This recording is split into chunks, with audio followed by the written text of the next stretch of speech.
আপনি কি জানেন মৃত ব্যক্তিরা কখন বুঝতে পারে যে সে মারা গেছে? প্রথমত, মৃত ব্যক্তিরা বুঝতে পারে না যে সে মারা গেছে। মৃত ব্যক্তির মৃত্যুর পর আত্মীয় স্বজনের কান্নাকাটি, গোসল দেওয়া, কাফন পরানো, এমনকি কবর দেওয়ার আগ পর্যন্ত সে মনে করে মৃত্যুর স্বপ্ন দেখতেছে। এমন অবস্থায় সে চিৎকার করে সাহায্যের জন্য বা তার স্বপ্ন ভাঙানোর জন্য, কিন্তু আফসোস কেউ তার চিৎকার শুনতে পায় না। যখন সবাই তাকে দাফন করে চলে যায় তখন মৃত ব্যক্তি একা হয়ে যায়।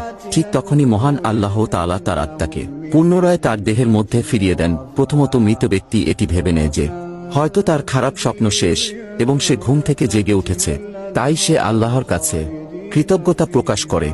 এরপর সে তার শরীর স্পর্শ করতে থাকে যা কিনা সবেমাত্র দাফন করা হয়েছে।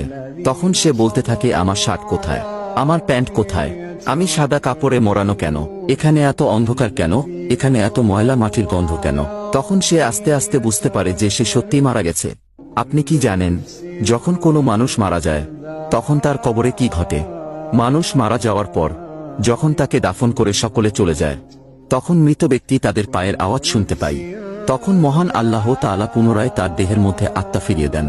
তারপর তার কবরে দুইজন ফেরেশতা এসে উপস্থিত হয়। তারা এসে মৃত ব্যক্তিকে বসিয়ে তিনটি প্রশ্ন করবে। প্রথম প্রশ্ন করা হবে, মান রব্বুকা, তোমার প্রভুকে?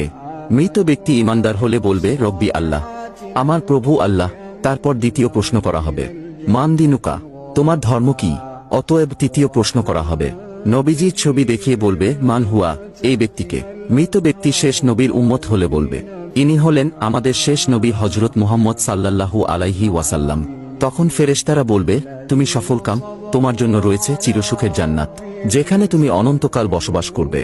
যদি তুমি প্রশ্নগুলোর উত্তর না দিতে পারতে তোমাকে আগুনের গর্তে নিক্ষেপ করা হতো, সেখানে তুমি অনন্তকাল জ্বলতে। আপনি জানেন কি মৃত্যুর 40 দিন আগে কি হয়? যখন মানুষের জীবনের শেষ 40 দিন বাকি থাকে তখন তার সাথে কি ঘটে?